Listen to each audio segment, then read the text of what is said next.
vision becomes a milestone when it helps make our lives richer with love and laughter. When it helps make a cleaner, smarter, and a more beautiful planet. So that you can set off on joyous new journeys and adventures.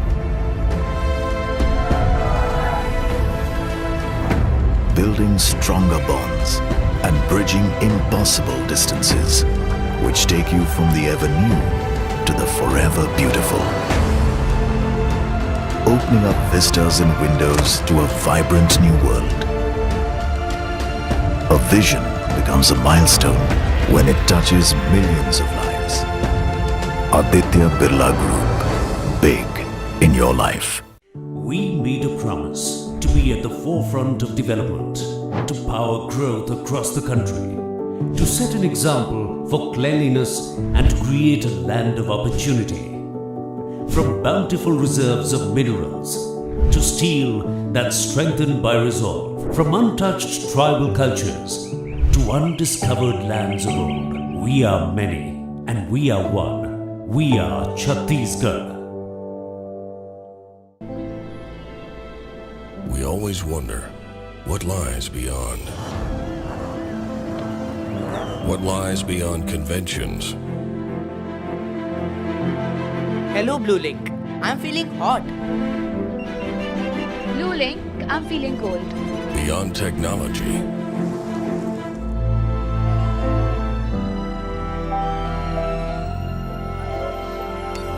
Beyond innovations? Beyond mobility?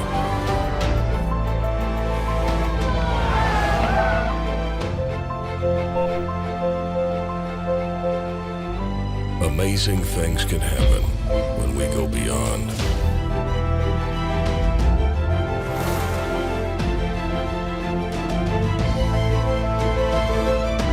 At Hyundai, we're going beyond mobility, and you're welcome to join us. My parents.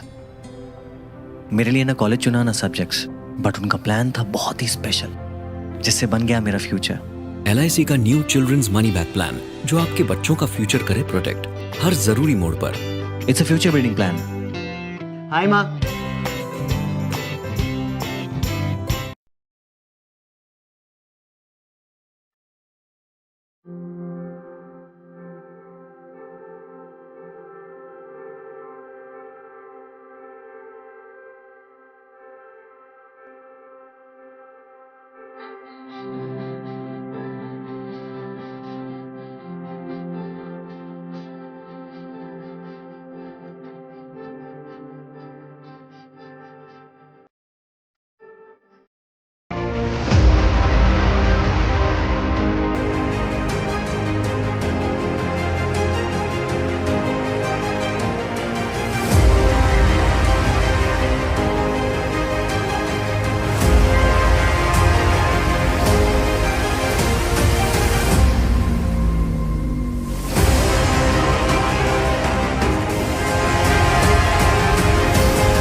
Luxury. In India, I discovered that true luxury isn't something you buy off a shelf. True luxury is a feeling that you are the Maharani of your world, and it can be all designed around you. All the beauty is yours. All the music is yours. India showed me that luxury doesn't follow designers and brands. True luxury follows its own heart. Incredible India.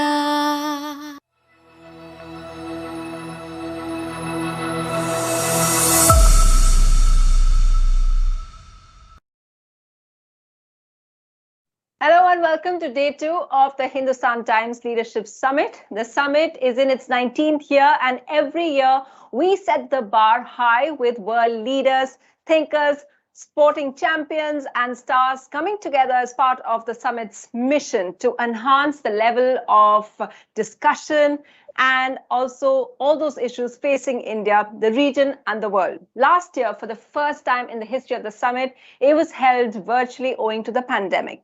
Since the spread of COVID-19, the virus has changed not just the way summits are held, it has changed the way all of us work, the way we live, every aspect of our lives.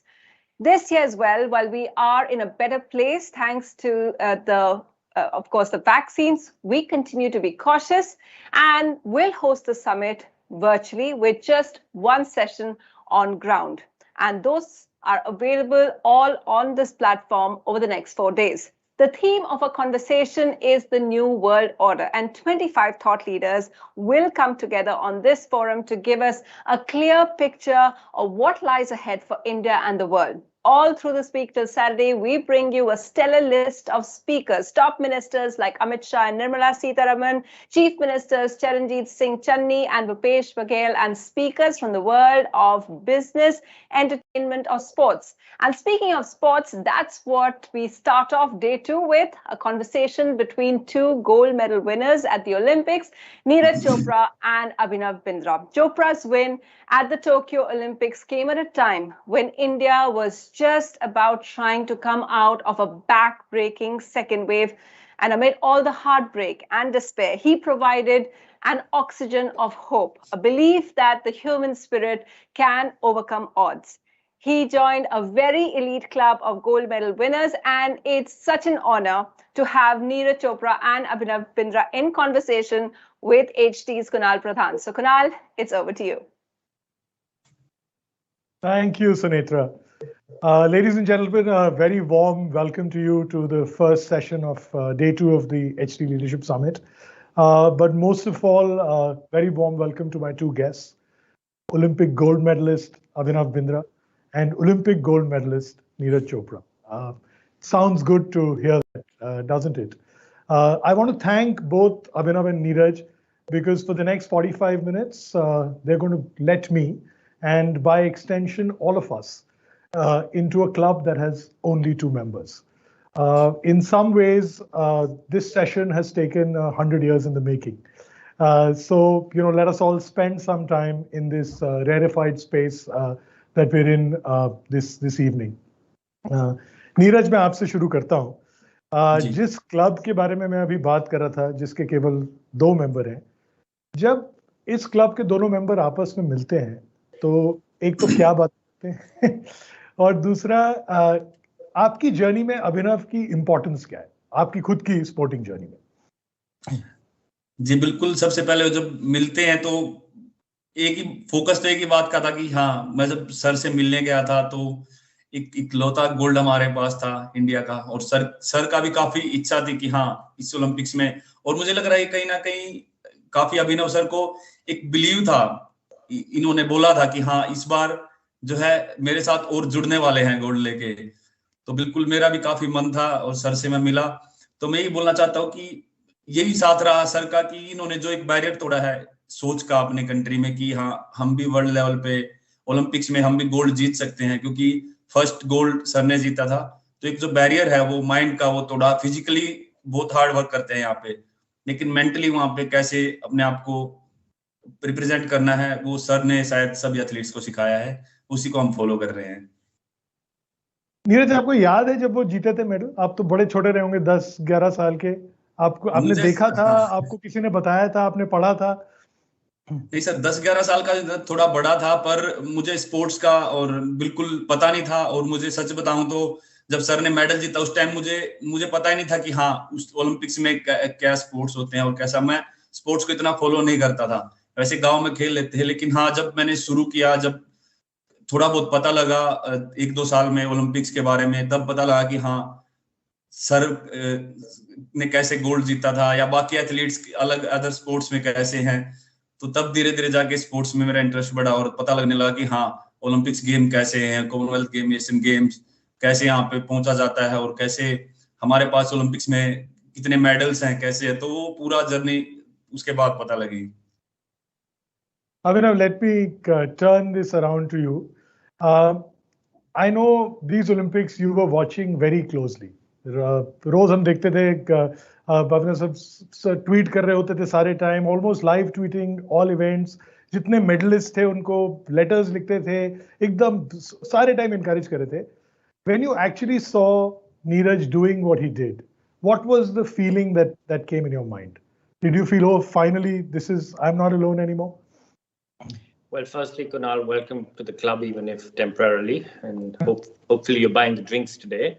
But no, it was a great weight off my own shoulders because for a long period of time I was for the only one. It was just very lonely, and when I won the gold medal, the press conference in Beijing, I remember what I'd said, and my first words in that press conference was that hopefully this gold medal of mine changes the way sport is looked at in this country, and this really opens the doors for many more athletes to come and win medals at the Olympic Games. So when Neeraj did what he did, I think it was, I was very, very happy. I think I was even happier the day when he won than when I won. When I won, I was just exhausted and I really couldn't feel that elation. But when Neeraj won, just like every other Indian, we had all won, and I had won too. And for me personally, it was really a monkey off my back to a certain degree, because everywhere I went, I was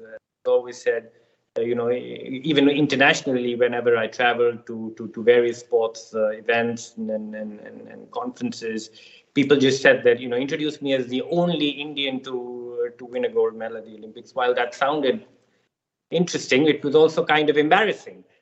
Because such a large country, and hopefully Neeraj's gold medal will now even take sport, propel sport in this country even further, and will open the doors for many more Olympic champions to join this club. We definitely need more members and not the temporary sorts. I didn't miss that. So over the course of this chat, अगले 30-40 minutes में, I want to go over some themes like preparation, training, prepping yourself for the big day. What happens on that day? There's disappointment in the journey, there is joy in the journey, and of course, I want to hear from both of you, आपके thoughts about the future of Indian sport, because that is very important. As well. I mean, it's not just about individuals winning. It's like Abhinav was saying, a journey that Indian sport is finally on, and we need to take it forward. So let's start a little bit at the beginning. Abhinav, tell us a little bit about how you decided to start shooting, and how did you get obsessed about winning the way you did? Well, I think Neeraj and I have something in common. I don't know if he's heard my story, but when I was a kid, I actually hated sport. I hated sport, and my only talent really in school was to miss PE classes at school. I was very talented in finding very interesting excuses to miss anything that involved running around. I was in a boarding school and wasn't very happy there, and I used to receive a letter every day from my father, almost every day. And that letter had one thing in common, that I must play sport. Of course, I didn't really listen to him in boarding school and eventually got out of boarding school.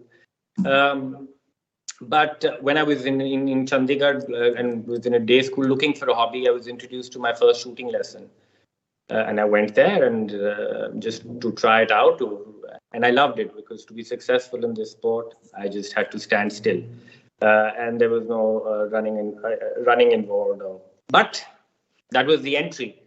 But to be successful in it, I had to also really run around. But that's how I started 2 decades or so ago under a mango tree in my coach's house in Chandigarh. That was my start. And we've come a long way from somebody starting under a mango tree. Now kids start at Olympic level shooting ranges in different parts of this country. So sport has definitely grown over the last 2 decades. But that was my start. What was also very interesting, I think, was that, as a kid, I used to construct airplane models with my dad growing up.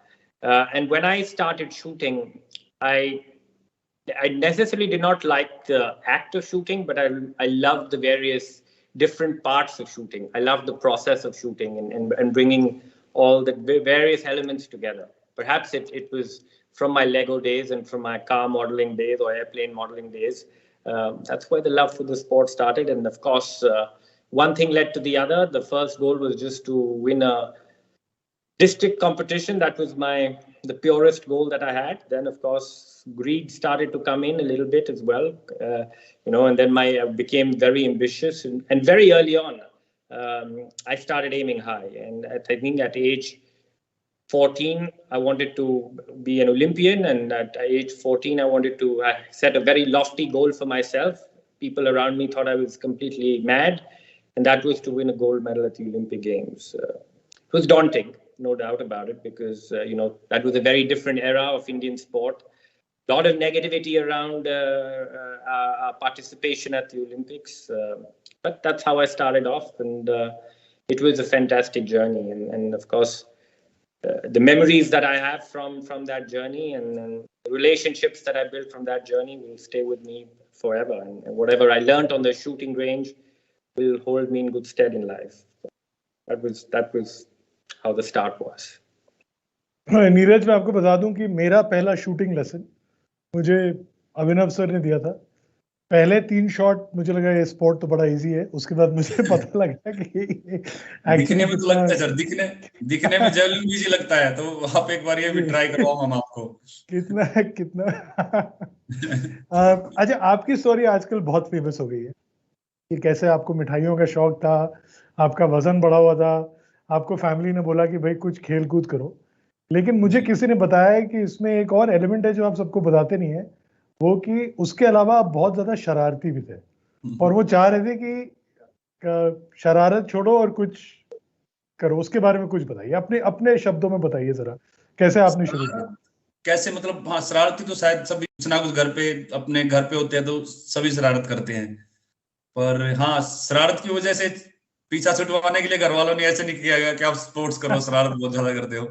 पर हाँ, मतलब घर में एक मेरे सबसे छोटे uncle है, वो काफी उनके मन में था कि कुछ अलग फील्ड में कोई जाए, क्योंकि हमारे पूरे गांव में या हमारी फैमिली में स्पोर्ट्स बैकग्राउंड कुछ भी नहीं है.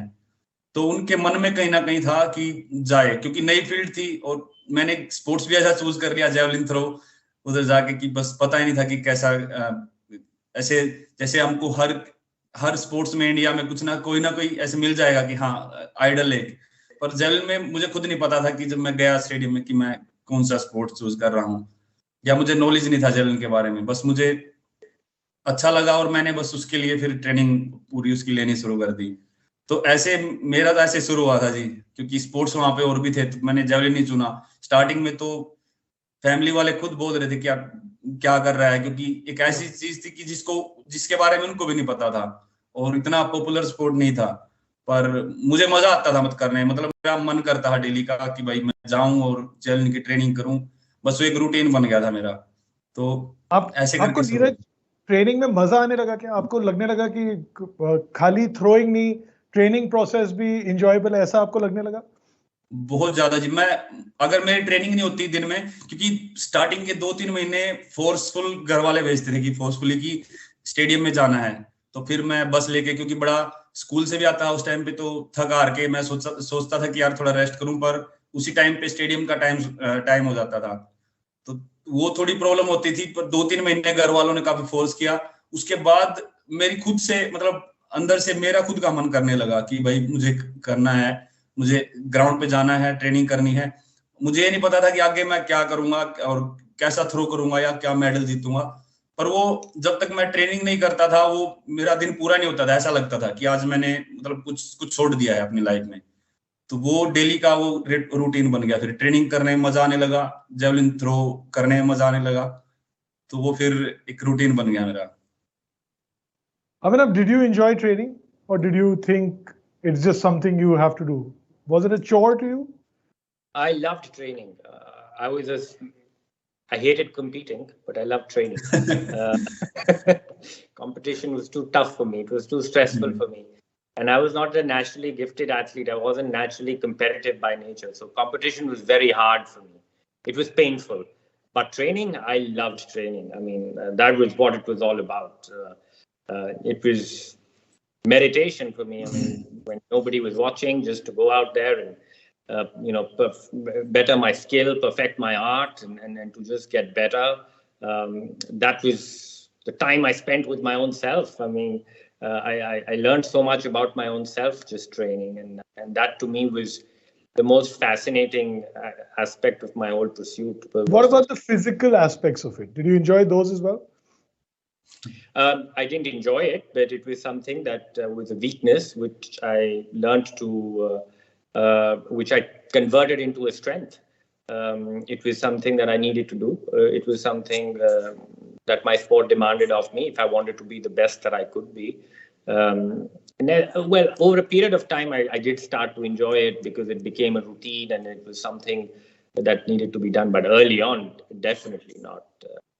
I remember a very interesting story where, I'd gone for a fitness test quite early on to Munich, Germany, to the Olympic training center. And I had prepared for this fitness test. I had a very hard coach that time who was working with me, I finished this fitness test and I thought I did pretty well. I had worked hard for it. And 5 minutes after this fitness test, I met this coach Uwe, and he told the only comment that he said was that, even my grandmother could have done better than you. So that's never gotten out of my head, but kept at it, kept working hard at it, and eventually became better than his grandmother at least. And how important, मैं दोनों से पूछना चाहता हूँ. There's so much pressure. Apart from the physical side, there is a mental aspect that really defines, players, good players from champions. How do you train for this? कैसे training करते हैं mental aspect के लिए?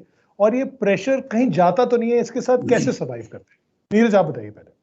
जी, पहले तो physically बताना चाहूंगा कि हाँ, बिल्कुल फिजिकली ट्रेनिंग मुश्किल तो काफी होती है, पर हाँ, अगर उसको माइंड को प्रिपेयर करना आ गया, क्योंकि पहले काफी ऐसा लगता है कि हाँ, आज ये प्लान, आज ये ट्रेनिंग करनी है, तो स्टार्टिंग में उससे डर लगता है, लेकिन जब कंप्लीट कर लेते हैं तो वो अलग ही लेवल की सेटिस्फेक्शन होती है कि हाँ, आज ये ट्रेनिंग थी और हमने कंप्लीट कर ली है.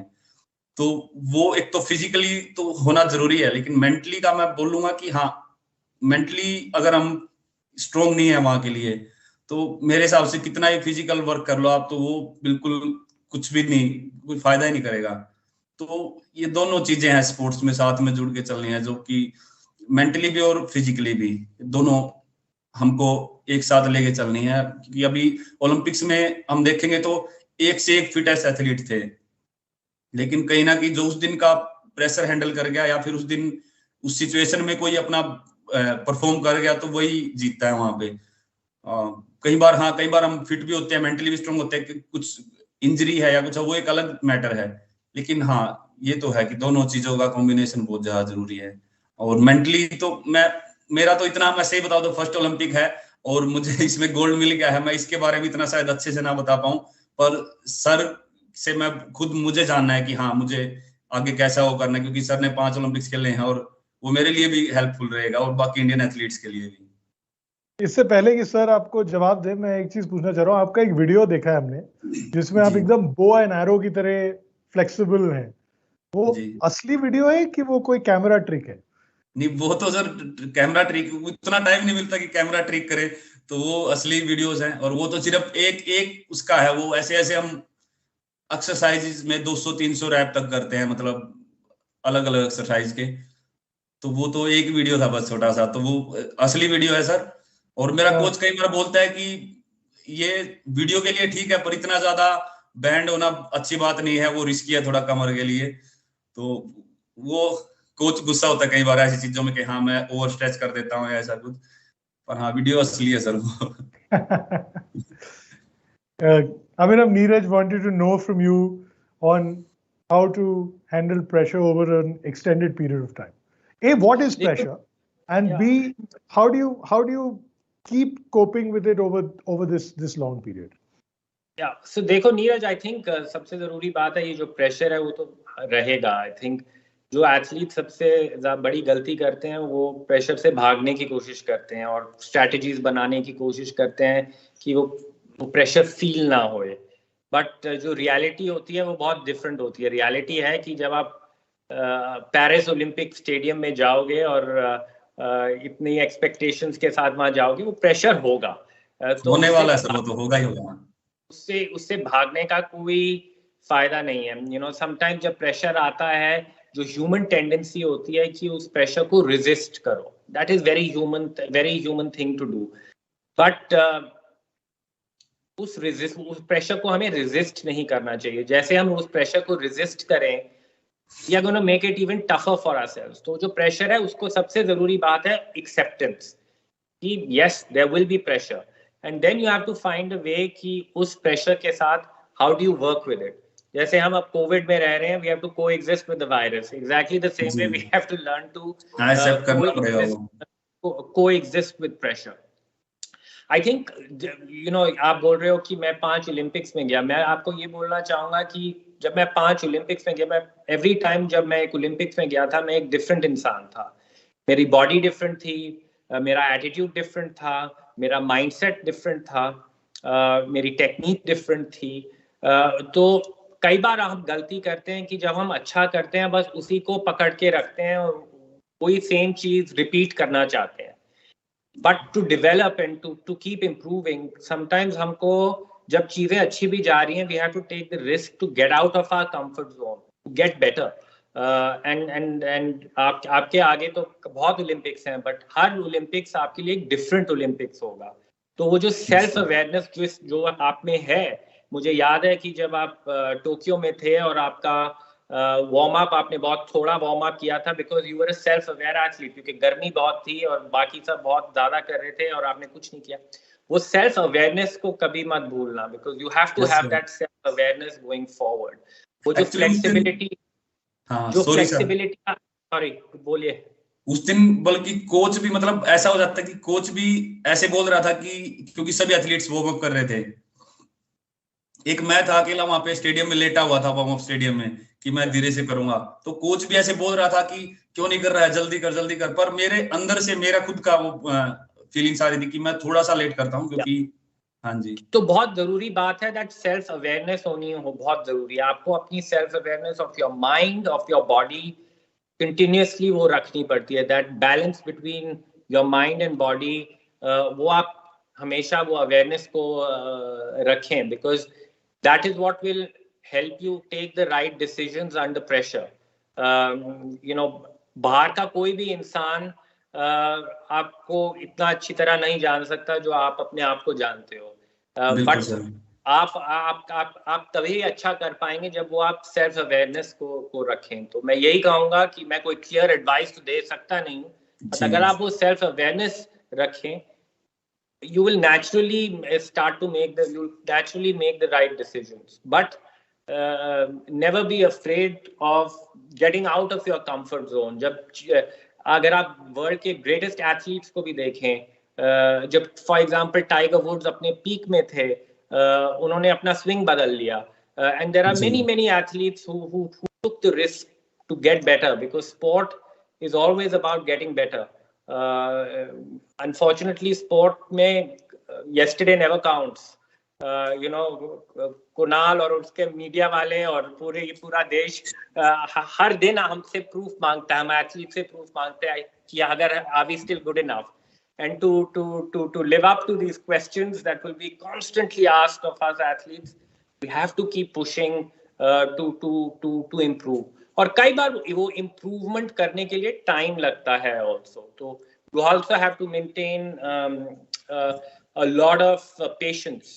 You know, आप टोक्यो की पीक को, you've reached the peak in Tokyo and you won a gold medal at the Olympics. But अब अगली पीक को कैसे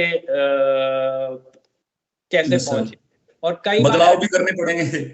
कई बार एथलीट्स गलती करते हैं कि एक पीक से दूसरे पीक में जंप करने की कोशिश करते हैं, 9 times out of 10 वो नीचे ही गिर जाते हैं.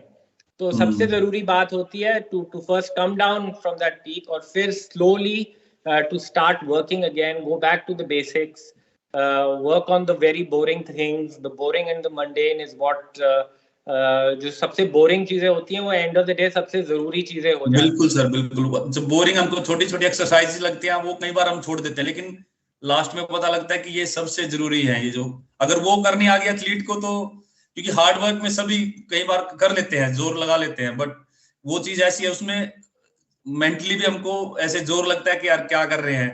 वो बोरिंग अगर हमने कर लिया तो फिर एथलीट कुछ भी कर सकता है. छोटी एक्सरसाइज को 2-2 घंटे 3-3 घंटे तक करना, और कोई भी सब छोटी छोटी चीजें मैटर करती हैं. So no detail is small enough to ignore.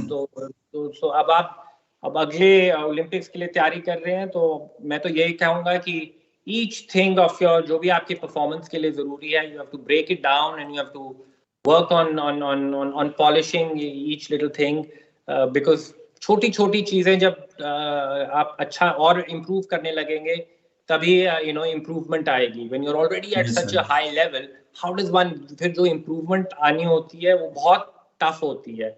It is these little things that matter, which take you to the next level. तो यही मेरा एक्सपीरियंस रहा है.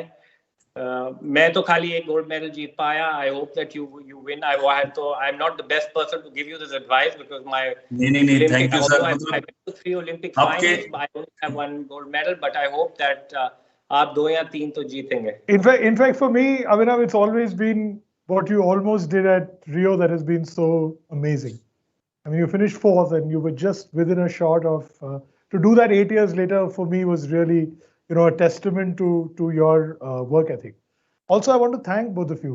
You have made my job very easy by doing this lovely, and very insightful chatter with each other, which 2 Olympic gold medalists are only can. Neeraj, मैं आपसे एक चीज पूछना चाह रहा था. जी. जब आप गए टोक्यो में उस सवेरे, पहले क्वालिफाइंग फिर फाइनल, सब बोल रहे थे कि देखिए इस बारी नीरज का चांस है, लेकिन एक आदमी है जोहानिस बेटर. हाँ जी. लेकिन जब वो क्वालिफाई कर रहे थे, मैंने देखा आप साइड पे खड़े होकर उनको इनकरेज कर रहे थे. आप कह रहे थे नहीं तू फेंक सकता है, बिकॉज आपको लग रहा था he is in some trouble. Normally tendency होती है कि आप अपने राइवल के बारे में बुरा सोचते हो. आपको लगता है कि देखो ये आउट हो गया तो मेरा चांस बेटर हो जाएगा. ये क्या है आपका brotherhood of throwers, sportsman, which encouraged you to, or basically made you do this, कि नहीं आप करो, आप उसको मतलब पीछे हटाने के बजाय उसको encourage कर रहे हो, ऐसा कैसे? नहीं सर, मुझे लगता है कि अगर मैं छिप के बैठा रहूंगा और मैं सोचूंगा कि ये अच्छा थ्रो ना करे तो उससे कोई फायदा होने वाला नहीं है. उसको करना उस दिन वो करेगा.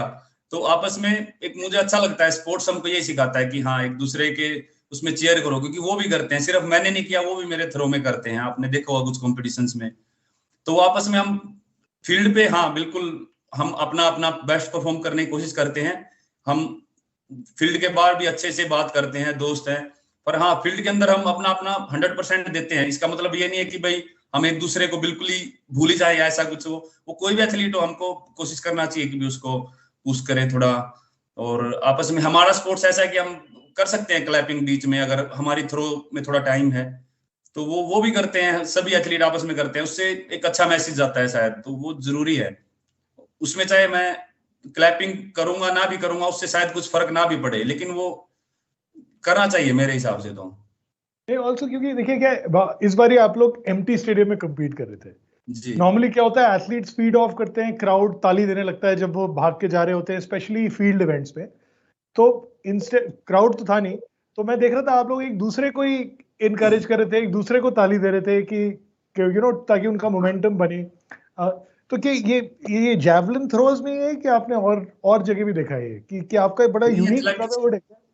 एथलेटिक्स में होता है सर. आप बल्कि आप पोल वोल्ट में देखोगे तो पोल वोल्ट में तो और भी ज्यादा मिलेगा आपको. पोल वोल्टर्स मतलब एक दूसरे के लिए बिल्कुल ऐसे भागते हैं. अगर उसने जंप क्रॉस कर दिया, मान लो मोंटो डुप्लांटिस ने अगर बार को क्लियर कर दिया है, तो दूसरे एथलीट्स उसको आते हैं, हक करते हैं कि वेरी गुड, एक दूसरे को ऐसे सपोर्ट करते हैं. वो एक अच्छा एथलेटिक्स में एक इंटरेस्ट आता है देखने में भी. और मैं मानता हूँ कि स्पोर्ट्स अगर हम 2 तरीके हैं देखने के, हार जीत तो एक अलग बात है, पर हम इसको एंजॉय कितना करते हैं वो भी जरूरी है. तो मेन तो एंजॉय का है कि हमको मजा आ रहा है खेलने में, और हम हार जीत का प्रेशर एक अलग बना दिया है, वो जरूरी है. पर अगर हमको एंजॉय भी करना चाहिए मेरे हिसाब से तो स्पोर्ट्स को.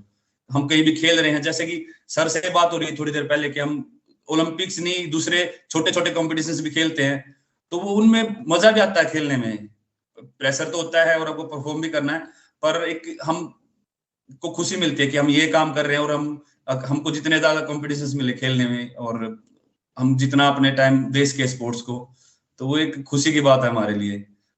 तो वो साथ में हार जीत की बात अलग है, पर हाँ एंजॉय करना चाहिए जो हम कर रहे हैं मेरे हिसाब से तो. जी Abhinav, in fact, I've noticed that, this. may I just add to Yeah. that? Yes, please. You know, the Olympic Games is such a unique event, and when you talk about Olympism, it's all about the values of Olympism. It is about, of course, chasing excellence, but with friendship and respect. And that is what I think makes the Olympic movement so relevant and continues to be relevant to this date. And what it makes that's what it makes so unique. I mean, when you go to an Olympic village, for example, it is the most unique place on the planet. I mean, you have 200 people from 206 national Olympic committees and one Olympic refugee team living together in this brotherhood, what Neeraj displayed and embodied at that Tokyo Olympic Stadium, living in peace, living in a spirit of camaraderie and friendship and respect, yet fighting for intense competition. So very rarely we see that in any other sphere of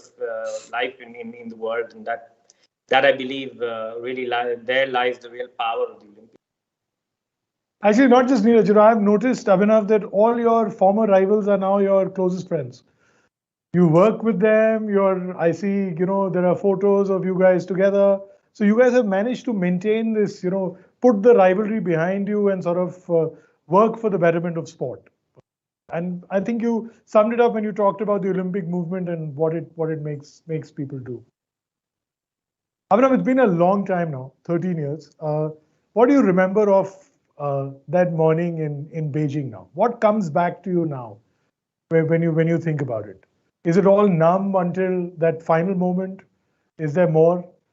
I'll go to Neeraj as well. For him, it's of course a lot more recent. But over time, Right. How have you remembered it? Honestly telling you, and really, with all honesty, I tell you that I hardly think back to that day because it was much more than that day for me. My journey of 22 years in sports was not just about one Olympic final or one Olympic competition. It embodied so much more. It gave me so much more than a gold medal, which is hanging on a wall. Sport gave me those relationships. It allowed me to spend more time with my dad as a young boy, or it allowed me to have a wonderful relationship with my mother, who traveled with me to Germany as a 12-year-old kid. It taught me honesty. It taught me integrity. It taught me how to follow rules. The relationships that I built with my coaches are the most special relationships that I have to date. Some of those coaches I loved when I was competing. Some of them I hated. Yet we embodied the Olympic spirit and worked in that environment of friendship and respect. And those are those great values, and those are those great memories that I look back at. That Olympic competition was not just a result of 2 or 3 hours of shooting. It was a result of years and years of hard work, years and years and moments of saying that I can't do this anymore, years and years of self-doubt, years and years of technical changes, thousands of technical changes, millions and millions of shots. So it is that journey which I really look back with an immense amount of pride and an immense amount of fondness. The outcome was sweet, but certainly not the most important thing. I have a very good question from one of my colleagues, Dipankar, which is a right question to ask at this stage. This is to you, Abhinav. He said that you talked about how you didn't like competing. Eventually, 2 decades later, has sports changed you? Have you become a much more competitive person now? No, I just train myself competitive in what I mean in business. In everything now. You do. In everything you do. I'm in business now, and I have to earn a living, so I have to be competitive in a certain way. And of course, I learned how to become competitive. I wasn't naturally gifted or naturally competitive, but to win, I needed that competitiveness, and I had to mechanically work to become competitive and have that killer instinct of sorts, and to be aggressive and to go out there and get the job done. Because competition is not pleasant. Competition is hard, and competition eats you up. So I've just learned to live in a competitive environment, but it is how I am competitive. It is more important to have that honesty and to have that integrity, which till date is alive in all what I do, in whatever field I do. Those values of sport remain very, very true to me. It is slower, it is more laborious, but that's exactly the way I'd like it to be. Neeraj, आपको Tokyo में किस point पे लगा कि लग रहा है मैं सच में गोल्ड लेके आ सकता हूँ? Was there a moment? Was it before the throw, after the throw, towards the end, कि आप एंड तक ऐसे बैठे हुए थे कि कहीं ज्यादा तो कोई फेंक रहा है? किस पॉइंट पे आपको लगा कि हो गया? जब हो गया था सर, जब ही लगा कि हो गया है। उसमें मैं ऐसे नहीं बोल सकता कि भाई मैं पहले से श्योर था कि मैं गोल्ड जीतूंगा। सच बात तो बताऊं तो, क्योंकि जब हो गया था गोल्ड तभी पता लगा, जब सभी का लास्ट थ्रो हो गया था, मेरा एक थ्रो बचा हुआ था, तभी पता लगा कि हाँ गोल्ड हो गया। तभी मैंने सेलिब्रेशन थोड़ा बहुत किया, पर मेरा लास्ट थ्रो भी ठीक था। पर हाँ, उससे पहले सर मुझे लगता है कि अगर मैं पहले ही सोच लेता तो शायद मेरा सेकंड थ्रो भी इतना अच्छा नहीं होता और शायद फिर गड़बड़ हो सकती थी। अगर कोई उसमें ये प्रॉब्लम है कि सर अगर पहले हम सोच ले कि हाँ सब कुछ हो गया है, दूसरे एथलीट ने अगर अच्छा कर दिया तो फिर हमसे अच्छा होना मुश्किल है, क्योंकि हम मेंटली कहीं ना कहीं सेटिस्फाई हो जाते हैं। तो जब गोल्ड हुआ तभी मुझे कंफर्म हुआ कि हाँ गोल्ड हो गया अभी। मैं एक्चुअली जो आपने बात बोली है, मैं अगला सवाल आपसे यही पूछना चाह रहा था। गोल्ड मेडल आप जीत चुके हैं, क्या आप मेंटली सेटिस्फाई हो गए कि आपको लग रहा है अभी और करना है? कैसे आप अपने आप को बताते हैं कि नहीं अभी और करना है? क्योंकि गोल्ड से बड़ा तो कुछ नहीं है। नहीं मतलब कि अब हो गया, अब थोड़ा नहीं, मेरे पास टाइम है तो मैं मतलब सर ने ही बताया कि हाँ कर सकते हैं तो करेंगे ना, अपनी तरफ से तो कोई कमी छोड़नी नहीं है हमको। तो थोड़ा उल्टे दिमाग के होते हैं सर स्पोर्ट्स पर्सन। सर का भी आपने पता होगा कि सर कितना क्या कुछ किया है इन्होंने शूटिंग के लिए, तो वो थोड़ा सा सबको लगेगा कि क्या कर रहे हैं। लेकिन हाँ, मैं भी अगर और मुझे कितनी मेहनत करनी पड़ी या और अगले ओलंपिक्स भी है मेरे पास, और अगर मेरे पास है अभी जीतने के लिए मौके, तो मैं पूरी कोशिश करूंगा। और हमारे पास एक चीज और है, you know what is better than an Olympic gold medal? Sorry. क्या sir? What is better than an Olympic gold medal? 2 Olympic gold medals. 2 Olympic gold medal. और सर हमारे पास एक चीज और है ना कि हम मेरे पास डिस्टेंस भी है, तो अगर मैं चाहूं तो ओलंपिक रिकॉर्ड जैसे 90.58 मीटर का था, तो हम ओलंपिक रिकॉर्ड भी कर सकते हैं। और मतलब हमारे स्पोर्ट्स में ऐसा है, शूटिंग में भी ऐसा है कि हम पॉइंट्स ज्यादा करके तो अपना पर्सनल या वर्ल्ड रिकॉर्ड भी कर सकते हैं। तो वो चीज कहीं ना कहीं हमारे स्पोर्ट्स में एक एक्स्ट्रा चीज है गोल्ड से ज्यादा, कि हम एक चीज और अपने गोल्ड में ऐड कर सकते हैं। तो वो कहीं ना कहीं एक एक्स्ट्रा अचीवमेंट हो जाती है ना सर? टारगेट अब कैसे सेट करते हैं आप? अब डिस्टेंस पे सेट करते हैं कि मुझे अब मैंने इतना डिस्टेंस फेंक लिया है, मुझे यहाँ तक पहुंचना है, यहाँ तक पहुंचना है, कोई दूसरे पैरामीटर्स रखते हैं? कैसे प्रोग्रेस, कैसे आप प्लान करते हैं अपने आप को मोटिवेट करने के लिए? डिस्टेंस तो बिल्कुल एक डिस्टेंस तो होता है, क्योंकि अभी एक 10 मीटर का एक बैरियर है। 70 मीटर कभी किया था तो काफी खुशी हुई थी, फिर 80 मीटर मैंने किया तो बहुत ज्यादा खुशी हुई। अभी मैं 80 से 90 के बीच में भी 88 मैंने एशियन गेम्स में थ्रो किया 2018 में, और उस टाइम पे लगा था कि हाँ 90 मीटर तक मैं कर सकता हूँ। लेकिन वो थोड़ा सेंटीमीटर में भी अभी 1 सेंटीमीटर से मैंने नेशनल रिकॉर्ड किया था। हाँ, बीच में इंजरी आई, कोविड की वजह से 1 साल गया, इंजरी की वजह से 1 साल, 2 साल ऐसे ही निकल गए। पर हाँ, इस साल था काफी अच्छे से लग रहा था कि हाँ हो जाएगा। बट बिल्कुल डिस्टेंस का तो एक है ही मैटर, बट अपनी अलग चीजें, अपनी स्ट्रेंथ पे और ज्यादा इंप्रूवमेंट करते हैं हम, टेक्निक्स और इम्प्रूव करते हैं। तो वो सिर्फ वो मेरा ही काम नहीं है, वो एक कोच का भी एक बहुत बड़ा रोल रहता है उसमें, कि कोच कैसे वर्कआउट सेट करता है। क्योंकि मेरा ज्यादातर, मैं बताऊं, मैं खुद से सोच तो सकता हूं, पर वर्कआउट प्लान वगैरह ये सारा कोच का होता है। मैं अपनी तरफ से जो मुझे लगता है मैं भी उनको बता देता हूँ कि हाँ हम इस चीज को और थोड़ा इसमें ऐड कर सकते हैं। क्योंकि खुद से भी, जैसे सर ने थोड़ी देर पहले बताया था कि हमको खुद से भी खुद के माइंड को या खुद की बॉडी को पता होना चाहिए कि क्या करना है। तो वो मुझे खुद को पता होता है, मैं कोच के साथ शेयर करता हूँ। बाकी का सब कुछ कोच का होता है प्लान, कि अभी मेरी स्ट्रेंथ कहाँ है, किस लेवल पे है, और हमको क्या आगे क्या और ज्यादा करना चाहिए। तो वो सब कुछ रहता है जी। देखिए ये जो सेल्फ अवेयरनेस की बात उठी थी अभी पहले भी कि आपको लगा कि नहीं मेरी body I know it better than anybody else जी मैकेनिकली आपको लगता है कि आपकी बॉडी अभी और दूर फेंक सकती है? बिल्कुल एक सर। पॉइंट होता है जब आपको अपनी लिमिट लगती है कि नहीं अब लगता है आपको कि अभी अभी मैं और करके और दूर जा सकता हूँ? बिल्कुल जा सकते हैं सर, तो इसीलिए और ज्यादा करेंगे और अच्छे से अभी, और चैलेंज आने भी एक आगे, तो इसको पूरे अच्छे से करेंगे तो होपफुली नेक्स्ट ईयर और उससे अगले साल देखते हैं। अभी ओलंपिक्स भी आ रहा है तो ये बिल्कुल खुद का भी एक टाइम टारगेट ज्यादा होता है ना, पता लगेगा। मुझे तो लग रहा है कि हाँ कर सकते हैं, और और बाकी दूर जा सकते हाँ जी जी। Abhinav, to take forward what both of you have achieved, which has, in many ways been, I mean, these are things that have just happened. What do you think Indian sport needs to do? What is fundamentally the thing that we need to do to take Indian sport genuinely forward? Both in terms of success at the international stage, more elite athletes. What are the things that are required?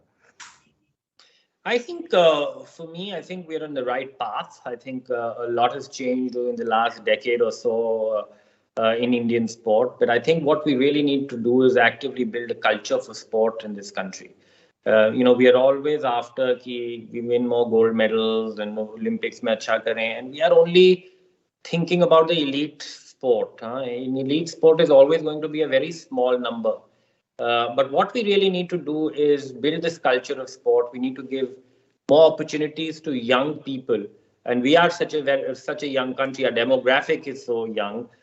We just need to give an opportunity for young people to play sport for the sheer joy of playing sport. When that will start to happen and more young people will take up sport, elite performances will automatically improve. Of course, we have to continue to work on our systems and all that stuff. But what I'm really interested to see is how sport can really play a very meaningful role in nation building. And there, I believe the next decade or so will be a decade for sport in this country. And that is where we really need to leverage on the true power of sport. Yes, we are very addicted, or we are very focused on winning and establishing ourselves as a soft power globally by winning these medals. But what sport can do to our society is where the real power lies. We are such a young country and in dire need of imbibing values. And there is no other way, no better way than sport to imbibe these right values into our young generation. Sport teaches you a little bit about winning, but more importantly, sport teaches you how to lose. It teaches you dishonesty. It teaches you integrity. It teaches you how to have a goal, how to follow this goal, how to follow goals. It teaches you a lot about conflict, about self-conflict, about dealing with conflict with others. It teaches you a lot about respect, about respecting rules. As human beings, when are we first exposed to the concept of rules? And when we play a game with our siblings, or when we play a game with our friends, that's where we learn that, yes, we also have to follow rules in life. So all in all, I think sport has a very, very important role to play in our nation's future. We are, of course, after economic success, and rightly so. But very interesting to also note that, all global economic superpowers also happen to be sporting superpowers. And I do believe that there's a real connection there. And I do believe that they have become global economic superpowers because sport has been a part and parcel of their culture. All these successful people in these various verticals have imbibed these wonderful values through sport as young kids, which has held them in great stead in whatever they've done. And there, I think we really actively need to take sport, make it part and parcel of our education system. Of course, with the aim of winning medals, but also, these values that I talked about are very, very important to me. देखिए नीरज जी जो बोल रहे हैं अभिनव sir वो तो ठीक है, लेकिन अब अभी भी जब बच्चे खेलने जाते हैं तो पेरेंट्स उनको कहते हैं कि टाइम वेस्ट मत करो, पढ़ाई में ध्यान दो। उनको क्या बोलेंगे आप? क्या मैसेज देंगे आप बच्चों को, पेरेंट्स को about building this sporting culture? नहीं सर, अभी कुछ चेंज होने लगा है मेरे हिसाब से। अभी वो नहीं है, बट थोड़ा चेंज हो रहा है। काफी बच्चे जो हैं स्टेडियम्स में आपको भी देखने को मिलेंगे। हाँ, स्टेडियम्स कम है हमारे पास, स्टेडियम शायद और ज्यादा होने चाहिए। तो वो धीरे धीरे मतलब गांव के आसपास ज्यादा प्रॉब्लम होती है, और मैक्सिमम आप देखोगे कि ज्यादातर गांव से ही बच्चे स्पोर्ट्स में बहुत ज्यादा जाते हैं। तो गांव के आसपास स्टेडियम्स और कोई सिखाने वाला कोचेज वो बहुत ज्यादा जरूरी है। पर हाँ, पहले से ज्यादा अभी बेटर है कि बच्चे स्पोर्ट्स में जा रहे हैं, पेरेंट्स भी उनको सपोर्ट कर रहे हैं। तो क्रिकेट में नहीं और अदर स्पोर्ट में भी इस बार तो ओलंपिक्स में इतने अच्छे से दिखाया, और सभी बोल रहे थे एथलीट्स भी वहां पे कि यकीन नहीं हो रहा कि इंडिया में 3-3, 4-4 बजे उठ के लोग ओलंपिक फॉलो कर रहे हैं। तो वो चेंज तो कुछ आया है यहाँ पे ओलंपिक्स से। और हम होप करते हैं कि आपके गोल्ड मेडल से हमको और इंडिया को एनकरेजमेंट मिलेगा और बच्चे खेलेंगे। Ladies and gentleman, this is all the time that Abhinav and Neeraj will allow me in their club, which, like we said before, has only 2 members, and we hope that it expands further. And we also hope, and I'm sure Abhinav is part of the people who will hope this, that Neeraj joins another club where he has more than 1 Olympic gold medal. Thank you, ladies and gentlemen, for watching this lovely masterclass with 2 champions from 2 ends of a spectrum, both with their challenges and both supremely successful. Thank you, ladies and gentlemen. Please stay tuned for the next session with economist Lawrence Summers.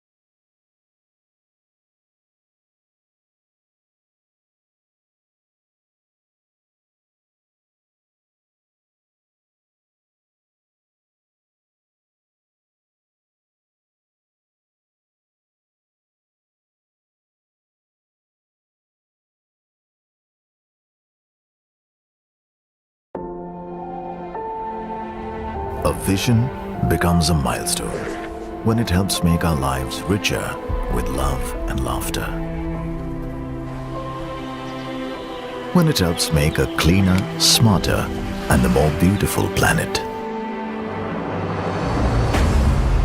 So that you can set off on joyous new journeys and adventures.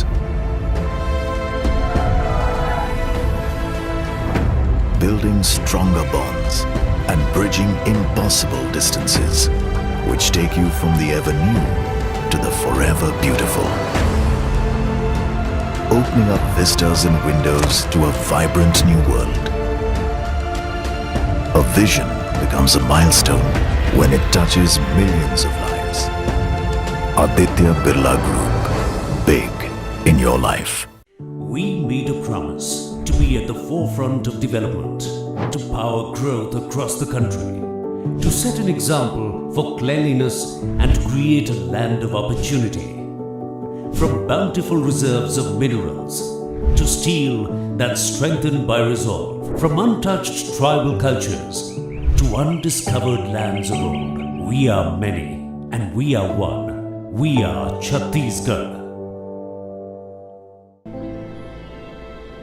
We always wonder what lies beyond. What lies beyond conventions? Hello, Blue Link. I'm feeling hot. Blue Link, I'm feeling cold. Beyond technology.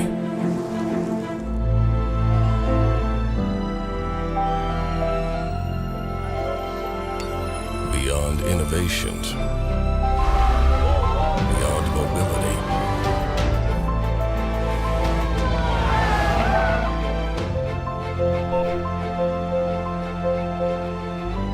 Amazing things can happen when we go beyond.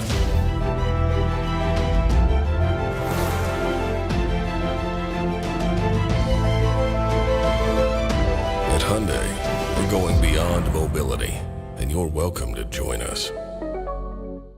My parents. मेरे लिए ना college चुना ना subjects, but उनका plan था बहुत ही special, जिससे बन गया मेरा फ्यूचर। LIC का new children's money back plan जो आपके बच्चों का फ्यूचर करे प्रोटेक्ट हर जरूरी मोड़ पर। It's a future building plan. Hi माँ।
Luxury. In India, I discovered that true luxury isn't something you buy off a shelf. True luxury is a feeling that you are the Maharani of your world, and it can be all designed around you. All the beauty is yours. All the music is yours. India showed me that luxury doesn't follow designers and brands. True luxury follows its own heart. Incredible India.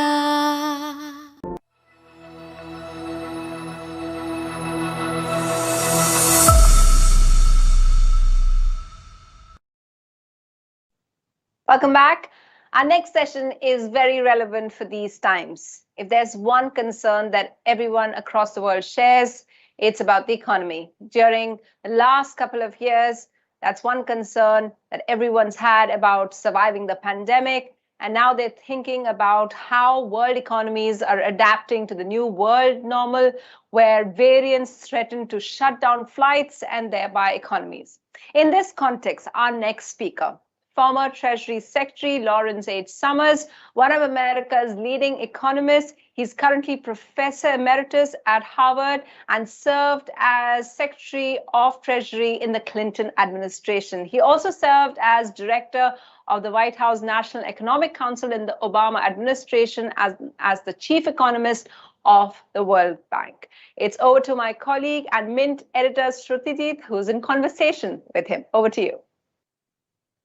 Thank you, Sunetra. Professor Summers, a very warm welcome to the Hindustan Times Leadership Summit. It's great to have you with us this evening here and morning at where you are. It's great to be back with the Hindustan Times. I remember having the privilege of accompanying and attending your summit in 2015 in person, and I look forward to the moment when it will be possible for me to return to the Hindustan Times and to India. Yours is a remarkable and important publication, and I'm delighted to be part of what I think will be and hope will be a very interesting conversation. I hope so too, and we really look forward to the time you're able to come here in person as well. This is a special conversation, partly because Professor Summers has been the forefront of one of the most important public policy debates of our time, which is what is an optimal public policy response to the pandemic and to the ensuing economic challenges. Professor Summers, you have been arguing for a very long time now, more than 18 months now, that the US stimulus could cause persistent inflation. The response, especially from the Fed, has been that the inflation is likely to be transitory. Yesterday, we had a very interesting statement from the Fed Reserve Chairman, Jerome Powell, who said that it's time now to retire the word transitory in the context of describing inflation. Did you find that interesting? Does that end the debate? And what are your concerns about the fallout of persistent inflation in the United States if that comes to pass? I was glad to see Jay Powell's statement. Glad to see Jay Powell's statement because I think it's been a mistake for some time now to think of inflation as only a transient issue. glad to see it because the term transitory had come to be used in so many ways that it had almost lost its meaning. My own view is that the combination of a wartime level of fiscal stimulus, extraordinarily easy monetary policies, pent-up savings from the time when people weren't able to spend due to the pandemic has lit a rocket fuel under the American economy's demand at a time when, rather predictably, supply was going to be constrained by various continuing impacts of the pandemic. And all that demand facing limited supply along with massive liquidity was, I thought, a prescription for very substantial difficulty. And indeed, looking at the 11% annual rate CPI measure we had last month suggests to me that my concerns were largely warranted.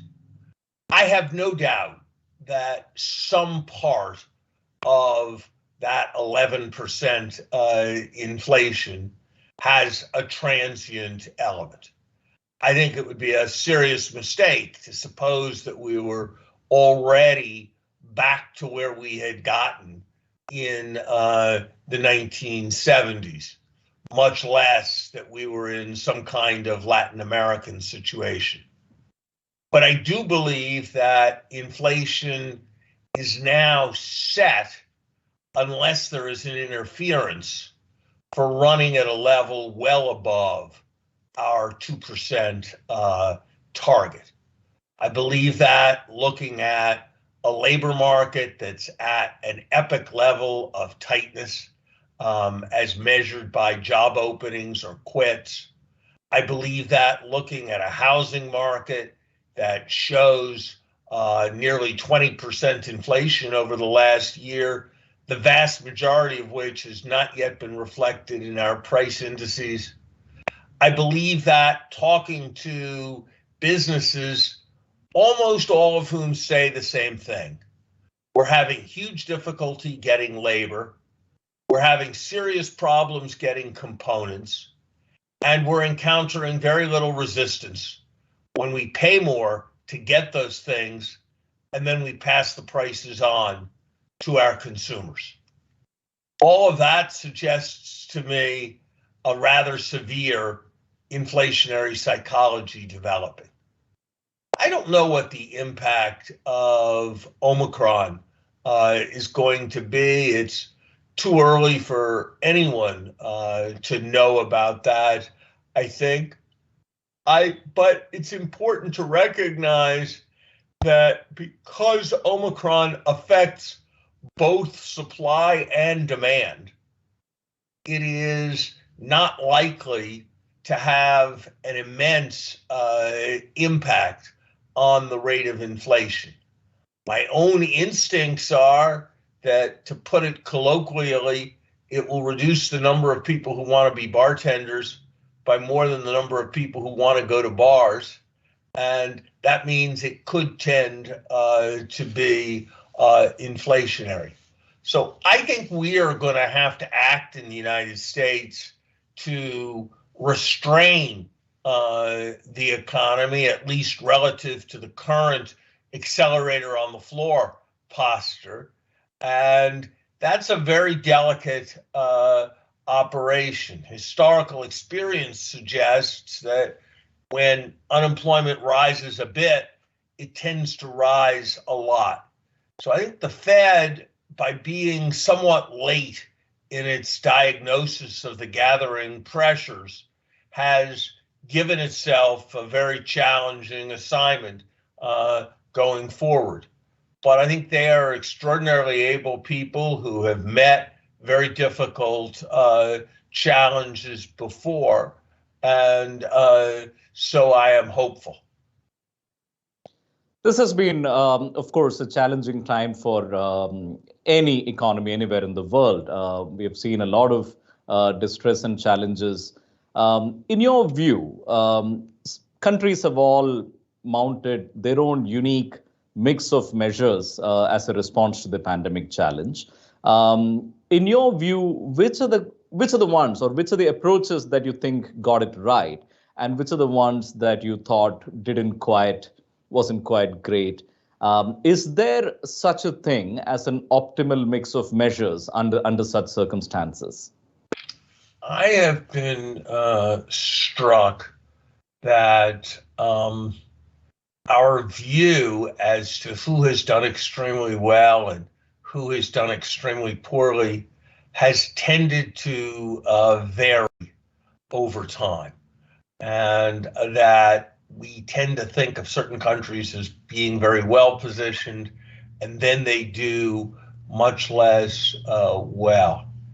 And so I've come sort of reluctantly to the view that this is headed towards being an endemic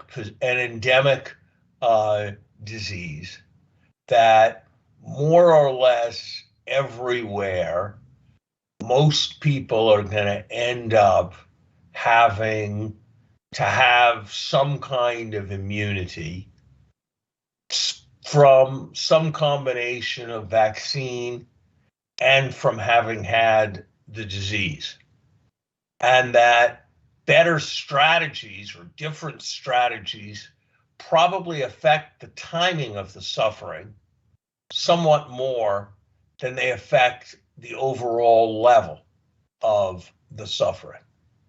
In general, I think the evidence is increasingly that restrictions on mobility are transient in their ultimate impact, and that success depends more on getting jabs into arms, masks onto faces, and tests into noses.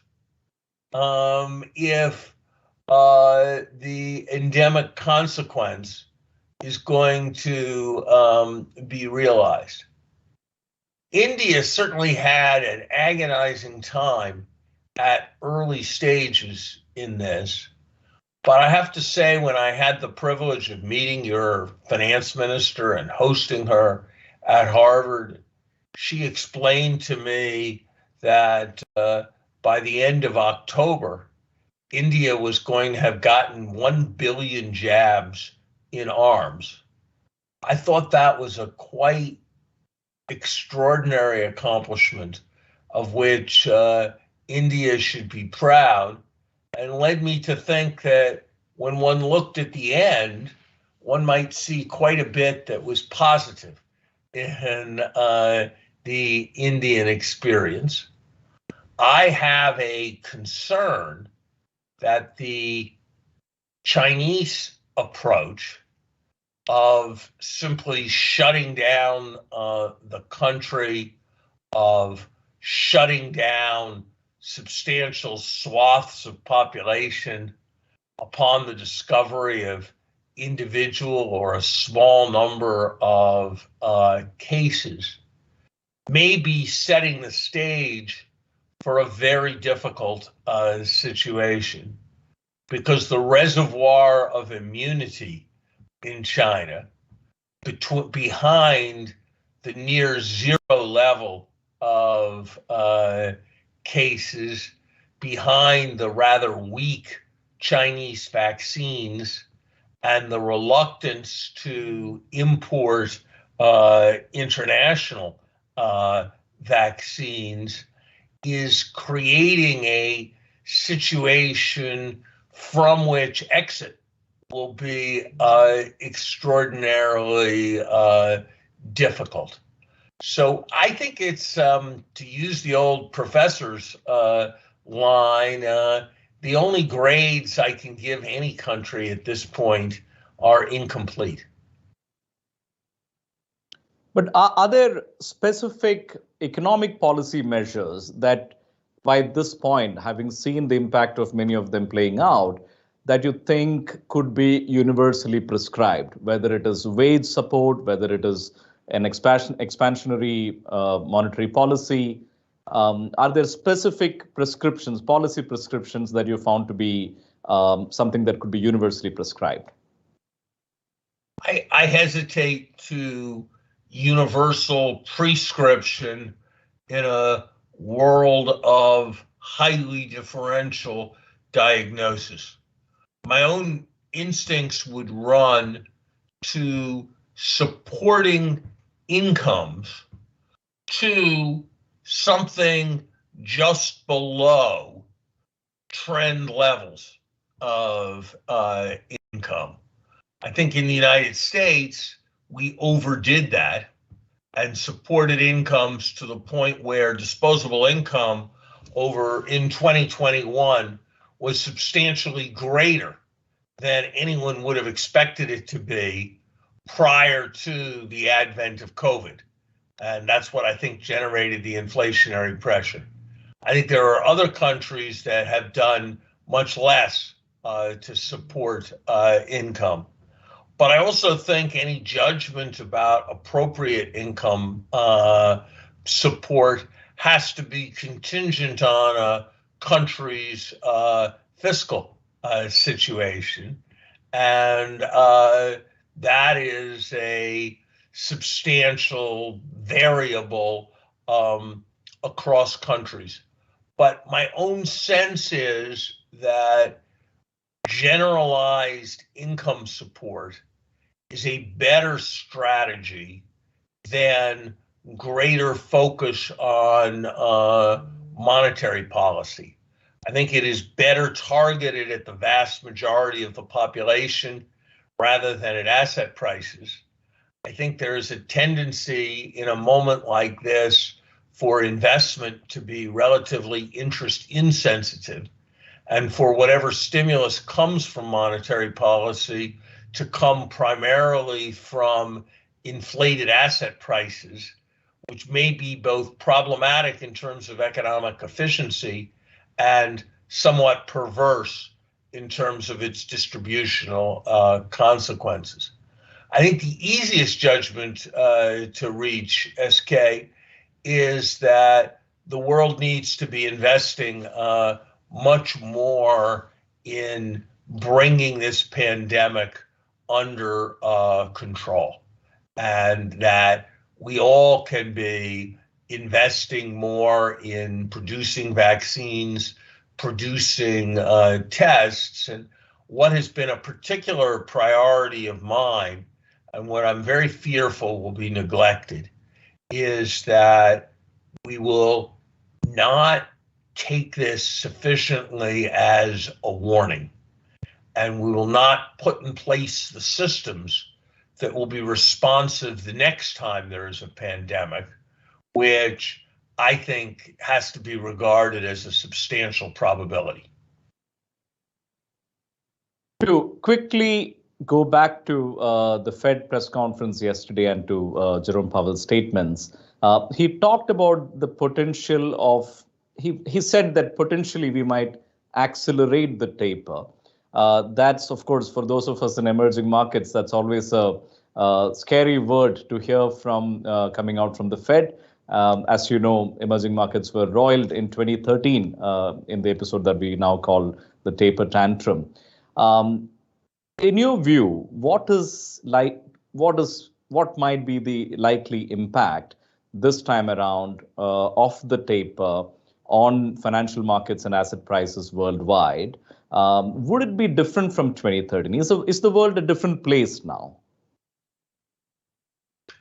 I think the world is a different place. I think any withdrawal of taper that comes will now be the most widely anticipated withdrawal of taper in the history of the world. There's an old adage, buy on the rumor, sell on the news. There's a corollary, sell on the rumor, buy on the news.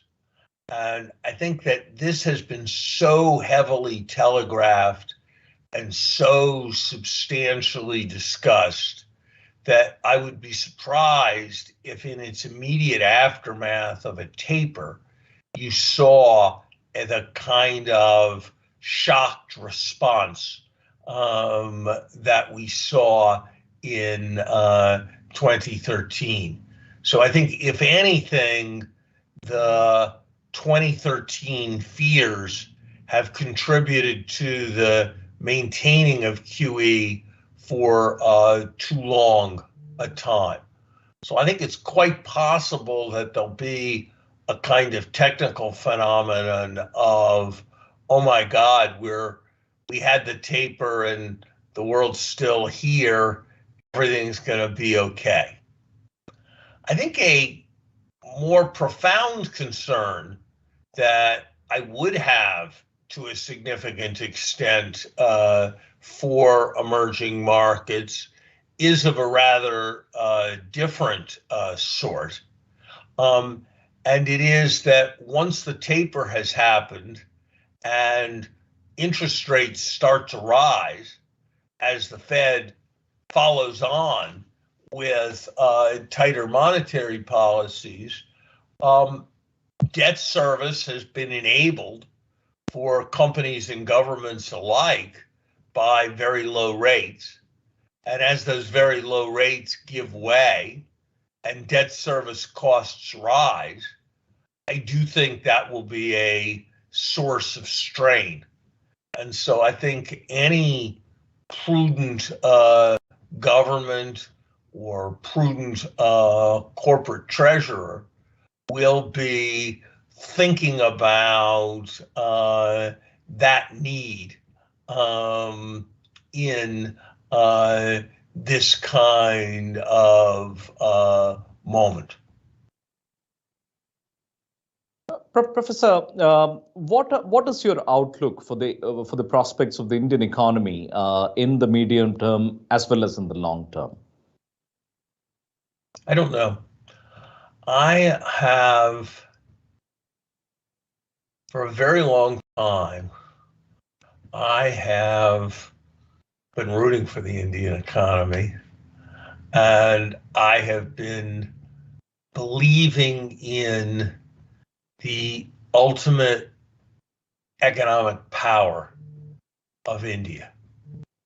I believe that rule of law, that vast entrepreneurial energy and capacity, that facility with things digital, that a remarkable NRI diaspora are all sources of potential economic strength. I believe that the relatively low level of income in India, compared, for example, to China, offers substantial potential for catch-up growth. So I am hopeful that India could see 15 years of growth that approaches 10%. I believe, unlike the vast majority of countries in the world, that's possible for India. But I believe that that requires public policies that have historically been difficult in India. It requires a government that is not just energizing and reforming of the economy, but is prepared to liberate the economy from government stricture and control. It requires a sense of political stability. I'm not sure that India's friends on the outside are as confident in India's ability to manage challenges related to ethnic division as they might have been confident in India 10 or 15 years ago. That's hardly a phenomenon that's unique to India. Look at all the challenges that we are having within the United States. Look at challenges that are taking place in Europe. I think there are also real challenges for India of effective state capacity.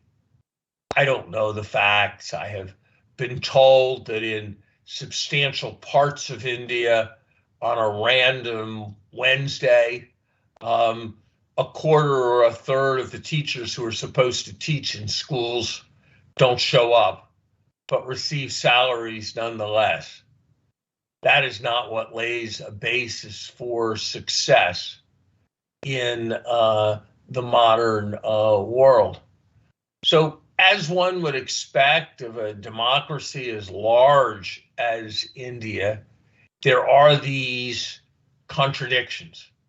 And I think it's a hugely important story for the world what happens in terms of the play out of these contradictions.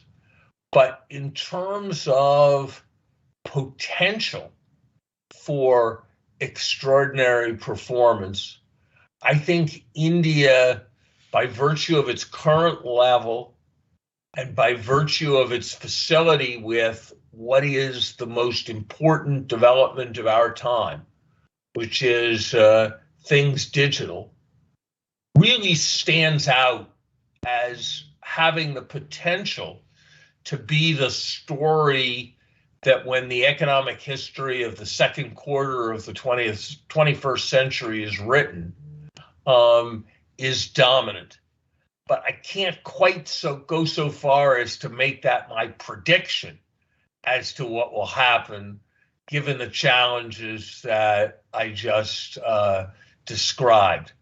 I do know that India has many, many friends around the world, and if it can find the internal will to drive forward in the ways that I just described, there will be immense support and immense preparedness to engage in my country and in many others.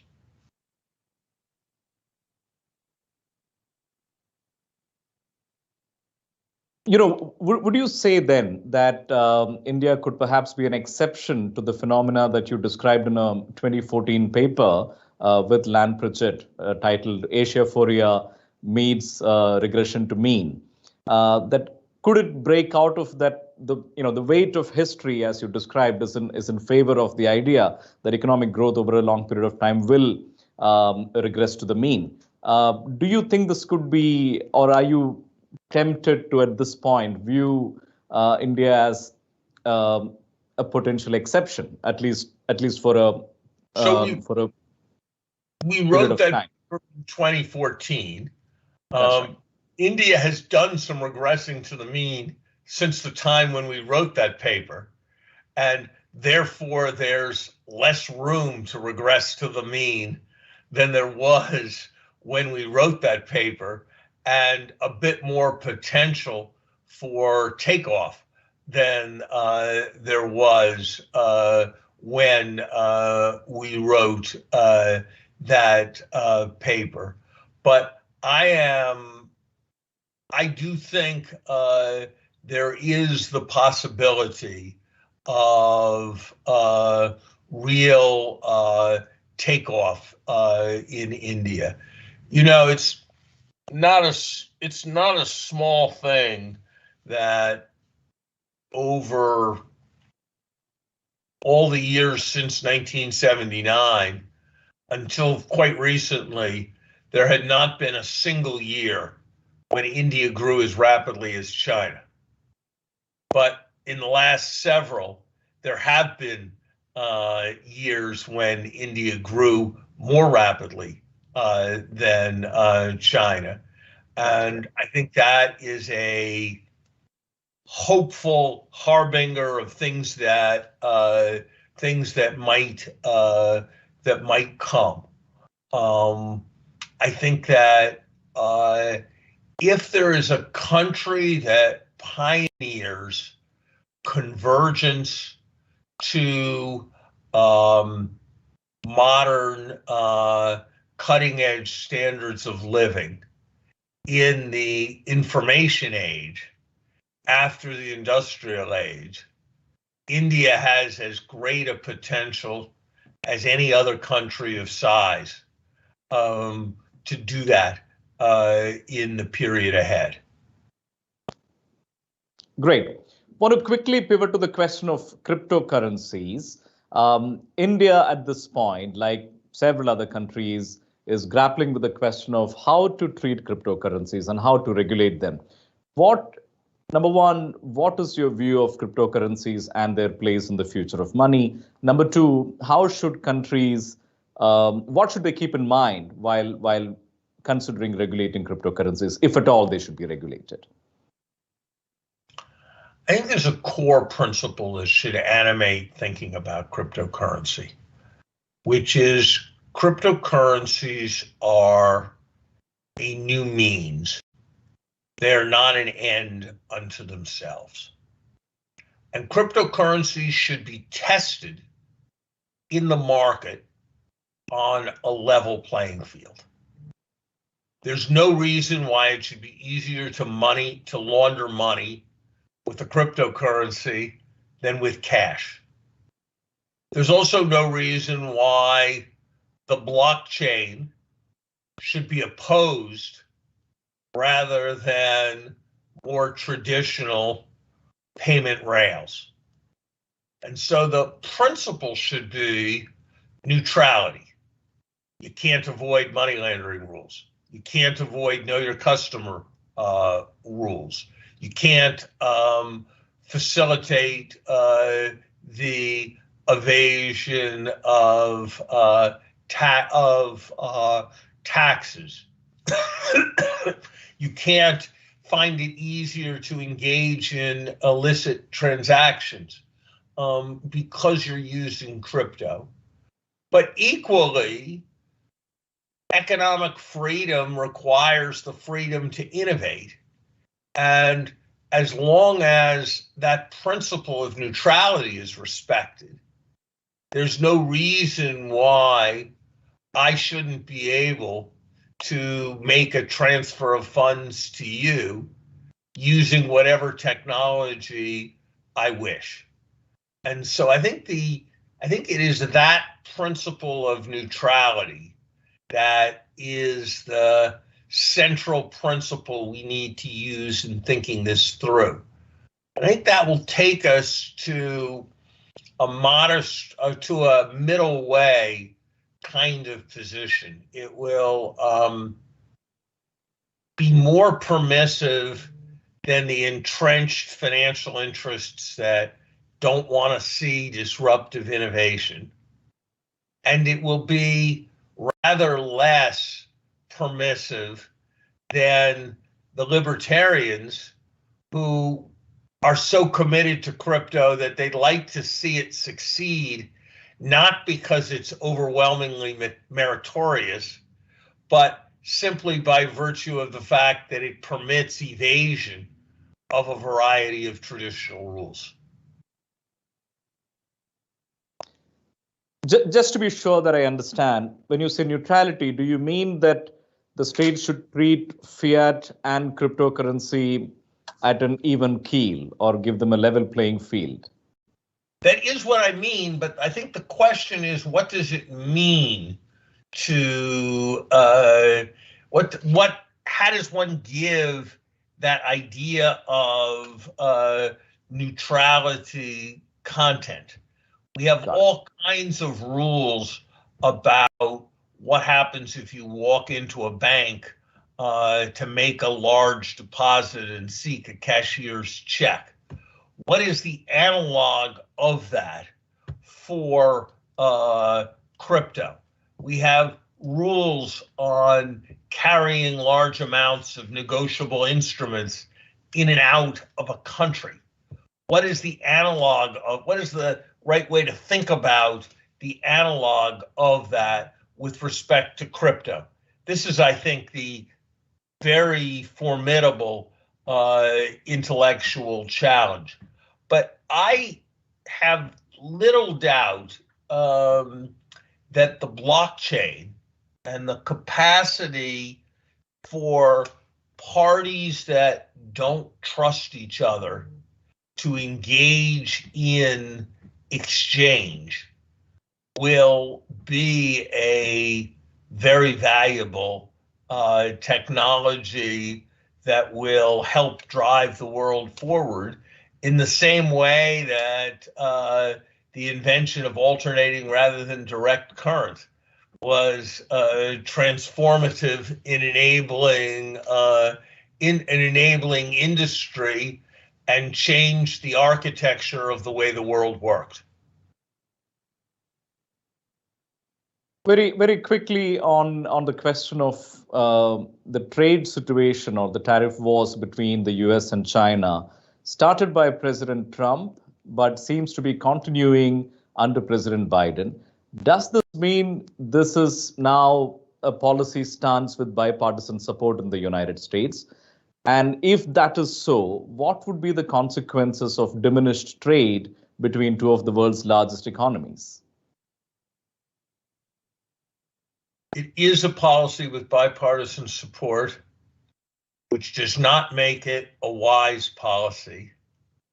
But the fact that it is an unwise policy does not mean that it can be reversed instantly, except in the context of effective diplomacy between the United States and China.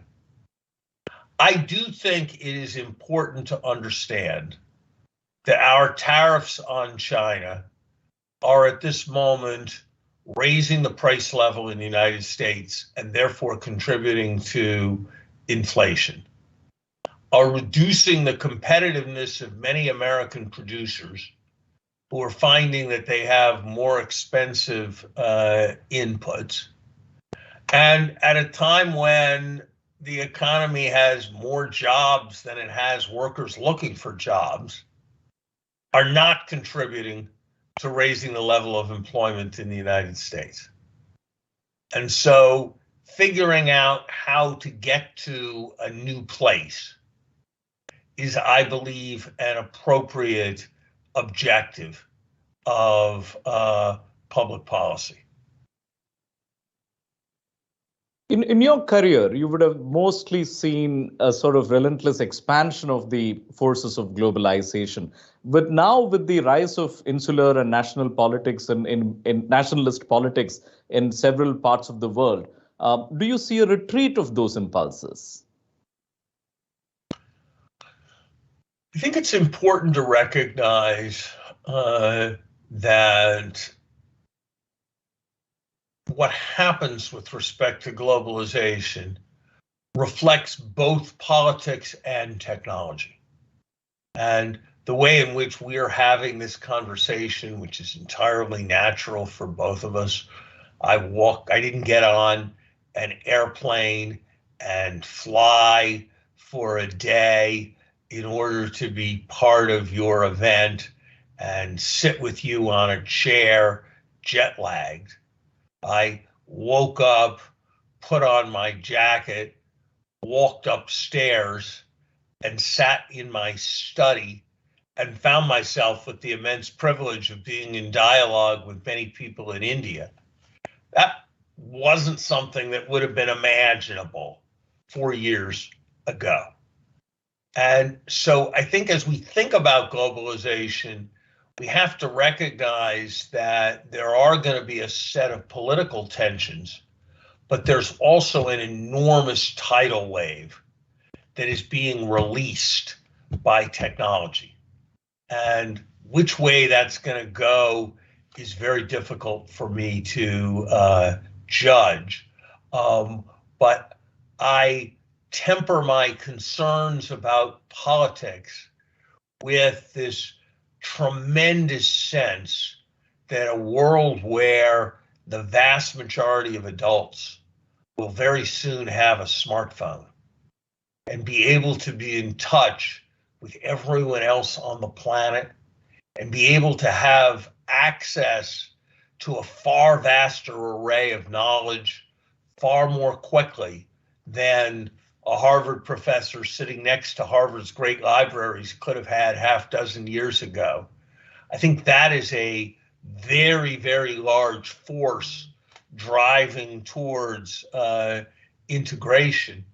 And it gives me some sense of ultimate optimism. Professor Summers, with that, I think, albeit reluctantly, but we have run out of time now. It's been an utterly fascinating conversation. Thank you so much for joining us here at the Hindustan Times Leadership Summit. It's been a real pleasure to be in conversation with you. Thank you. The privilege has been mine. Thank you very much. Well, thank you both for this great conversation. And that just about wraps up day 2 of the Hindustan Times Leadership Summit. Don't worry, of course, we are going to bring you stimulating conversations like this all through the week till Saturday, which is our final day. And there's lots to look forward to tomorrow, including our speakers. Former Chief Justice of India, Deepak Mishra, will be one of the star guests. So don't forget to tune in. Thank you. Thanks for watching. See you tomorrow.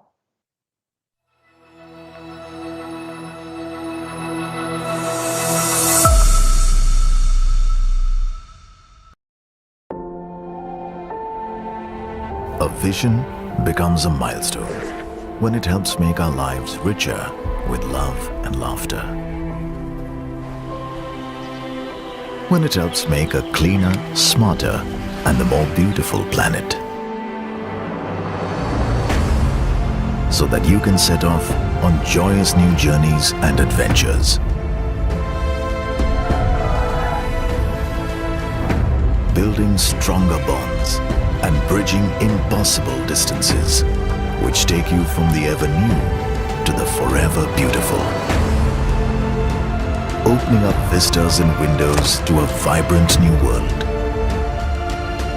A vision becomes a milestone when it touches millions of lives. Aditya Birla Group, big in your life. We made a promise to be at the forefront of development, to power growth across the country, to set an example for cleanliness and create a land of opportunity. From bountiful reserves of minerals to steel that's strengthened by resolve, from untouched tribal cultures to undiscovered lands of old, we are many and we are one. We are Chhattisgarh. We always wonder what lies beyond. What lies beyond conventions? Hello, Blue Link. I'm feeling hot. Blue Link, I'm feeling cold. Beyond technology.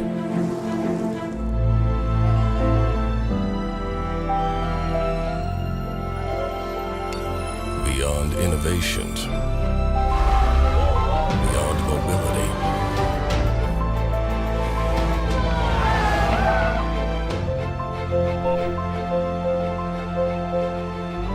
Amazing things can happen when we go beyond.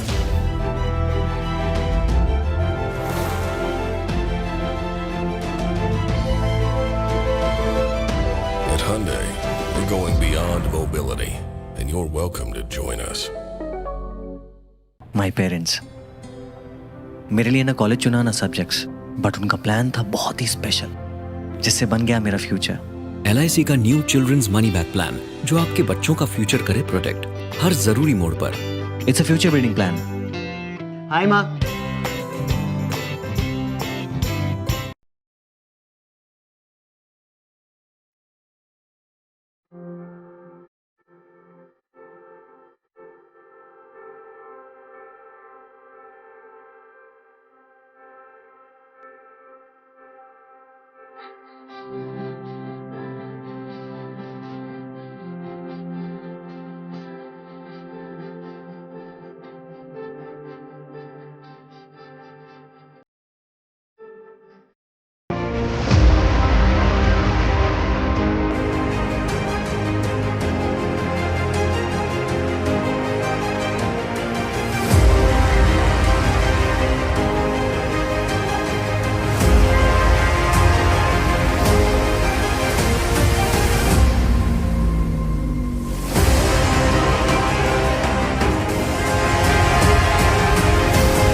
Luxury. In India, I discovered that true luxury isn't something you buy off a shelf. True luxury is a feeling that you are the Maharani of your world, and it can be all designed around you. All the beauty is yours. All the music is yours. India showed me that luxury doesn't follow designers and brands. True luxury follows its own heart. Incredible India.